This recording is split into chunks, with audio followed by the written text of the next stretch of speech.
இந்த நாட்கள் எல்லாம் சின்ன பிள்ளைங்களாகட்டும், பெரியவர்களாகட்டும், கணவன் மனைவி ஆகட்டும், பெற்றோர் பிள்ளைகளாகட்டும், டீச்சர்ஸ் அண்ட் ஸ்டூடெண்ட்ஸ் ஆகட்டும், யாரோ ஒரு 2 பெர்சன் ஒருவர் ஒருவர் பேசுகிறதை கவனிக்கிறது கிடையாது. ஒருவருக்கு ஒருவர் பேசுகிறதற்கு ஒபே பண்றது கிடையாது. சோ இப்படிப்பட்டதான ஒரு சூழ்நிலையினால ஒவ்வொருவரும் எப்படிப்பட்டதான ஸ்ட்ரகிள் அல்லது சஃபர் ஆகுறாங்கன்னு பார்த்தோம்னா, அவங்களுடைய இது நிமித்தம் சேஞ்ச் ஆயிடுது. ஒரு மனுஷனுக்கு கீழ்ப்படியாத பொழுது, கீழ்ப்படிதல் இல்லாத பொழுது தனக்கு தானே ஒரு வாழ்க்கை. தாந்தோணித்தனமான ஒரு வாழ்க்கை. தன் இஷ்டம் போல ஒரு வாழ்க்கை. இவையெல்லாம் அந்த மனுஷனுக்கு நன்மையை அதிகம் கொண்டு வருவதை காட்டிலும் தீமையை தான் அதிகம் கொண்டு வருகிறது. நல்லா நாம கவனிச்சு கொள்ள வேண்டிய ஒரு விஷயம், எனக்கு வழிகாட்ட ஒண்ணுமே தெரியாத ஒரு பெர்சன் கிட்ட போயிட்டு வழி கேட்டோம்னா, அவனுக்குமே ஒண்ணு தெரியாது, உனக்குமே ஒண்ணு தெரியாது.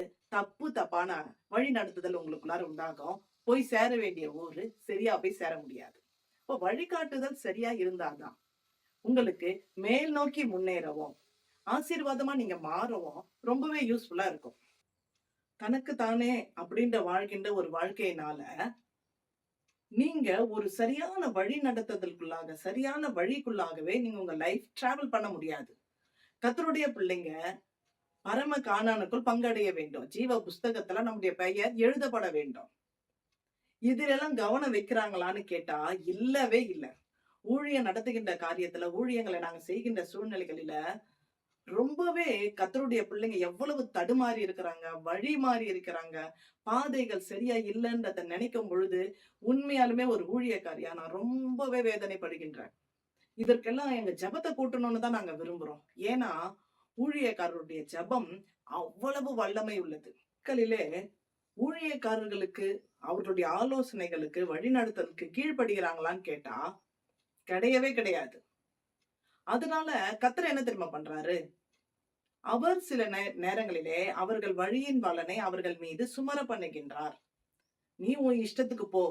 ஏன்னா எப்பொழுதுமே வேதம் நமக்கு சொல்லுகின்றது, ஜீவனுக்கான வழியையும், மரணத்திற்கான வழியையும் நாமளே தேர்வு செய்து கொள்ள வேண்டும்.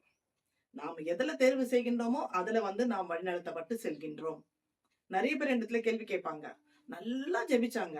அவங்களுக்கு ஏன் பிரச்சனை அவங்க மரிச்சு போனாங்க.